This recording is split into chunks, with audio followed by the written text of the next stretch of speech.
Now at 5 a.m. on WKYT this morning, firefighters trying to figure out what has caused a fire that badly damaged a Menifee County shopping center. The Wildcats looking for revenge as they prepare to take on Tennessee. The Volunteers tonight. We'll have much more in the SEC Showdown coming up.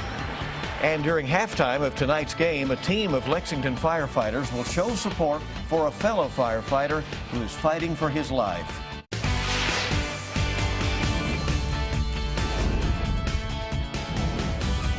This is WKYT This Morning.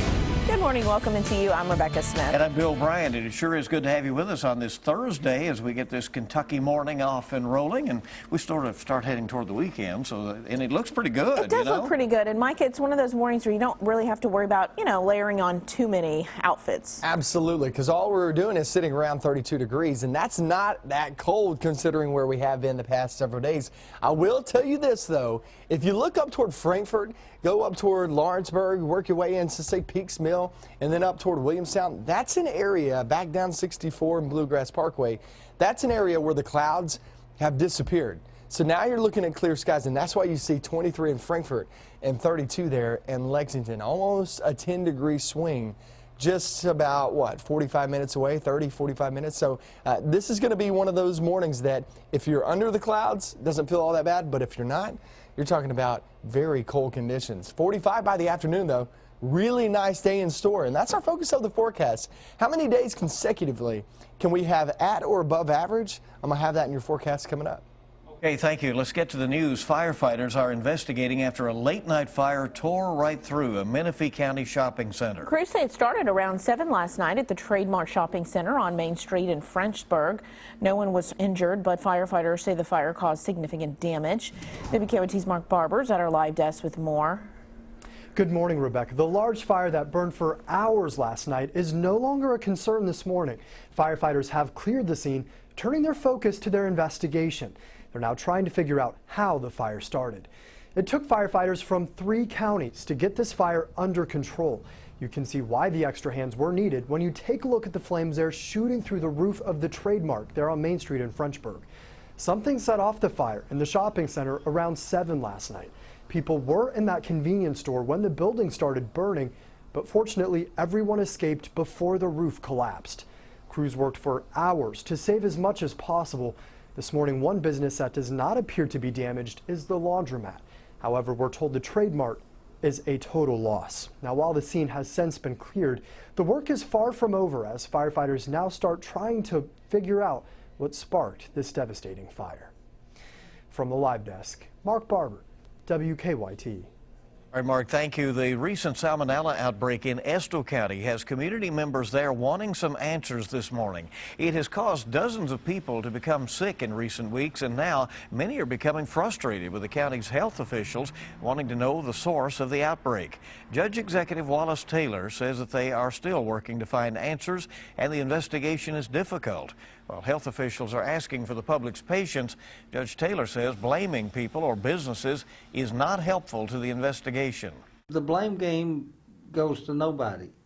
It could be something, young lady, as me shaking your hand. The Estill County Health Department says there have been 51 confirmed cases of salmonella since the outbreak was first reported. Judge Taylor says he thinks that number could exceed 100 once all of the test results have been returned. Well, investigators say a string of recent robberies in central Kentucky could be connected. Georgetown police say a masked man robbed the Domino's on Broadway around 2 yesterday morning. Investigators say the thief stole some money and took off. Georgetown police plan to increase patrols in the area. The store's owner said he'll be adding new security equipment. It's not cheap, and it really makes you reevaluate the business, but anything you can do for the safety and security of your employees is the most important thing. Investigators say the same man could be behind a robbery at a nearby General Dollar store and a robbery in Lexington. So far, Georgetown police haven't made any arrests. In southern Kentucky, a Whitley County pastor says that he cannot understand why burglars keep targeting his church. The latest burglary at Oak Ridge Church of God happened earlier in the week. In this case, the pastor says the burglars got away with some soda that was there, a garbage can, tools, a ladder. He says, though, in the last 10 years, burglars have broken into that church at least 5 times. Very frustrating. You live in a community that that you would think would respect the house of God more. The pastor says as far as he knows, police have not arrested anyone for any of the burglaries at the church. He's now thinking about adding some new security measures and possibly closing the parking lot when church services are not being held. An education reform bill that calls for significant changes to Kentucky's education system is now heading to the House for consideration. The Kentucky Senate passed the reform bill yesterday. If the bill becomes law, it would create a new system to review and change Kentucky academic standards. It would also erase parts of statewide testing and change how teachers are evaluated. The bill would also give school districts more control, which is something many schools are in support of. Louisville city officials have found an unusual way to create more Wi-Fi hotspots throughout the city. They're turning to solar-powered trash compactors at bus stops. Not only will the trash compactors be able to handle up to 5 times more trash, they'll also be 4G hotspots. Louisville city officials say they'll each have a radius of up to 200 feet. The Wi-Fi will be free at each hotspot. The trash compactors will be rolled out in the coming months.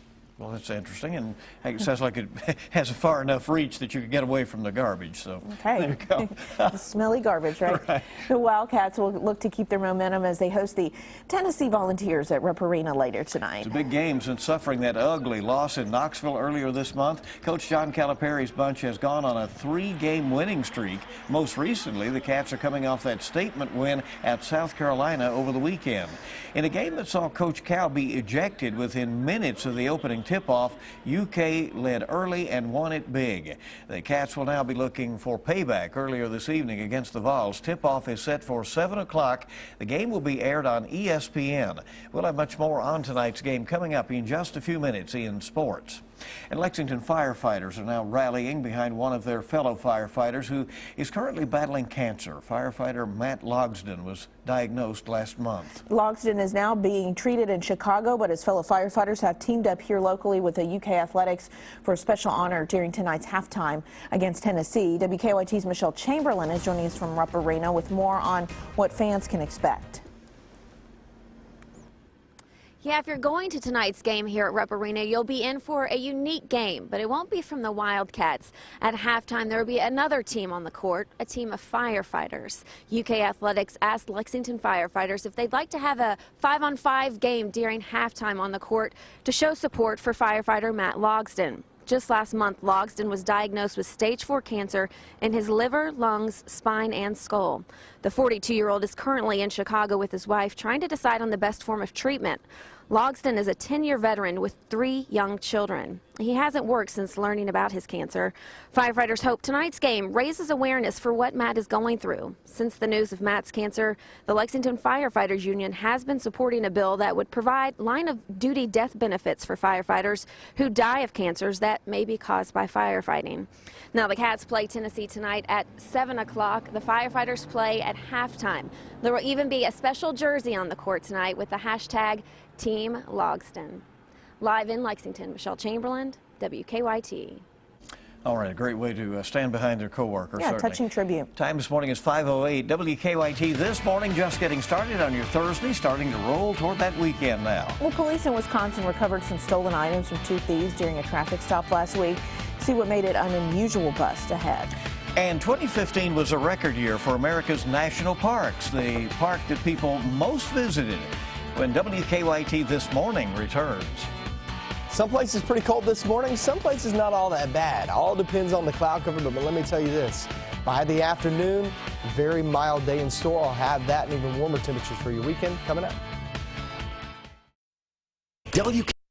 Now, your zone-by-zone forecast with meteorologist Micah Harris. Yeah, you got to go zone by zone this morning because some of us are pretty chilly. Some of us actually don't feel all that bad. We're 32 in Richmond, 30 in London, or 33 rather, and then you go down toward Middlesboro coming in at 34 degrees. Those are areas that aren't all that bad. I know freezing sounds cold to most people, but we've been going through that for about 2 weeks now. But then I want you to look back toward the west, into Frankfort, go back toward E-Town, Bardstown, Shelbyville, areas along the BG Parkway, and also 64, Frankfort, Peaksville. Yeah, those areas, Lawrenceburg, we're sitting there with clearing of the skies. So that's allowing our temperatures to get much colder than everybody else. We're 23 in Frankfort, 32 now in Lexington. So it all depends on where you are. If you're back toward the west, keep in mind you'll need a coat this morning. Around here in Lexington, I do believe we'll drop as we go throughout the next couple of hours pretty rapidly once that sky kind of clears on out.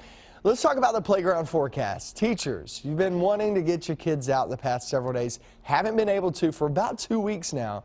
So if you're wanting to today, here's the breakdown for you. 11 a.m. at 37 degrees. Now remember, we'll have a mixture of sun and clouds, but don't forget a lot of this will be melting, a lot of snow on the ground. So it's going to be pretty messy outside, but once you actually get on the playground, it's not all that bad. You got the bark, you got everything on there, so it's not too bad. But noontime, right around 40 degrees, and 1 p.m., we're sitting there in the lower 40s.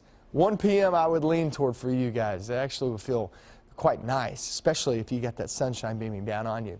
Let's talk about your day tomorrow. You'll still be able to do it tomorrow too. Highs near 60 degrees. We'll be about 15 degrees warmer tomorrow than where we are today, and today's really not bad with the mid-40s. Saturday, only a slight chance of rain, but a very breezy day. And then we hit Sunday. Here's your shower chance. It will be on the increase. Not a washout, but a pretty decent chance, about 40-50% as this rain moves on in. Then we look toward next week. Here comes, yes, another system. It's going to be tracking through here on Tuesday and Wednesday. This is another system coming in from the south. And if you remember the past few times that we've had pretty decent amounts of snow, it's systems that come in from the south. And this is another one of them. There on Tuesday and into Wednesday of next week. It's still leaning more towards snow than anything else with this system, but it's a tricky one. We're going to have to watch this as the days roll along. Thought we were out of the woods, didn't you? Now, here we go. Still in winter. It's still February. You got to keep that in mind. Today, tomorrow, Saturday, all of those days, really nice days. You bring in the rain chance there on Sunday, but still right around 60 degrees. And then next week, yeah, a lot of people will be talking about that already. Still about 6 to 7 days out. So we have plenty of time to just lay back, enjoy, have a little patience, and just kind of try to enjoy this weather, man. Live in the moment. Yes, we'll 60 do. this time of year is really It nice. is. Nice. Really Yeah, nice. That's nice. And Yep. like I say, it'll get you kind of set for spring, and then yeah, right, yeah. Right back down. 5:15 on WKYT this morning. Well, police in Wisconsin have recovered some unusual items. They say 2 giant stuffed teddy bears were swiped from a convenience store and recovered after being stolen last week. And the rescue is all caught on the police dash cam. The recovery was made in Wauwatosa, the community that is just outside of Milwaukee. Authorities say 2 women stole the bears along with chocolates from a local drugstore. Police later stopped the suspect's vehicle. They arrested the women and they saved the bears. It is not clear if the suspects will be facing any charges. It's just interesting to see as they drag all of that out. Interesting things happening Yeah, in there you go. Wauwatosa. There's the big bear. Oh, well. Okay, good to have you along now. 5:16 Thursday morning on WKYT. We've got to look at your money. Stay with us. Retailers are falling behind when it comes to chip-enabled credit cards, and millennials are scared to file their taxes. I'm Marley Hall, and I'll have those stories and more coming up in your CBS Money Watch report. Hey, good morning again, and welcome back into WKYT this morning. It's 5:19 on your Thursday. Businesses are falling behind when it comes to accepting chip-enabled credit cards. You may have noticed that. You know, Well, when you're I out. haven't received mine yet from Oh, my really? bank. Yeah. And a luxury car maker is going electric. Marley Hall has the latest on your money. A new survey finds businesses are falling behind when it comes to accepting chip-enabled credit cards. According to management consulting firm The Strawhecker Group, only 37% of businesses can read the cards. The chip technology is widely used in Canada and Europe and considered more secure than traditional cards that require the swipe of a magnetic strip. Markets closed in positive territory Wednesday. The Dow added 257 points. The Nasdaq gained 98. Luxury car maker Aston Martin is developing the brand's first electric vehicle, and it's teaming up with a Chinese tech company to do it. The new electric version will come to market in 2018. And a new survey finds 80% of millennials say they're fearful about preparing their taxes. According to NerdWallet and Harris Poll, that's the highest of any age group. Almost a quarter of those nervous 18 to 34-year-olds say their biggest worry is making a mistake on their returns. That's your Money Watch. For more, log on to CBSMoneyWatch.com. In New York, I'm Marley Hall. America's national parks are becoming very popular vacation destinations rather. New numbers show more people visited national parks in 2015 than ever before. Parks across the country hosted a record-breaking 307 million visits. 57 of the 59 sites officially classified as national parks set new records for visits last year. The most popular was somewhere from many people from Kentucky often visit the Great Smoky Mountains with more than 10 million visits. The Grand Canyon hosted 5 million visitors in 2015. Yellowstone and Rocky Mountains each saw 4 million tourists.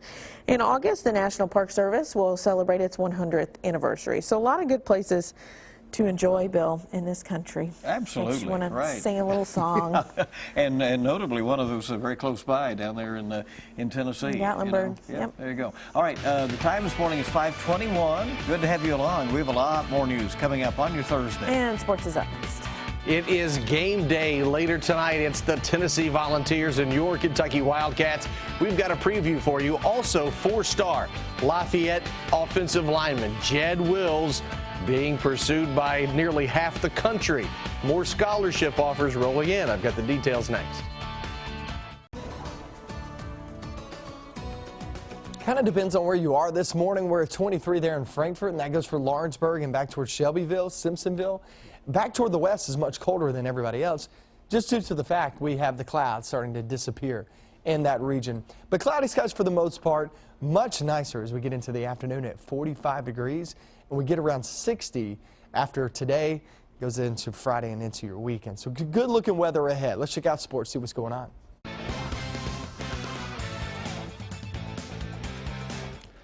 Momentum is that word used so often, and the Wildcats sure have caught it over the last week or so. They hope to keep it going tonight against Tennessee. Since losing 2 weeks ago at Tennessee, the Cats have really come on, looking like a national contender, and it's been a whole lot of fun.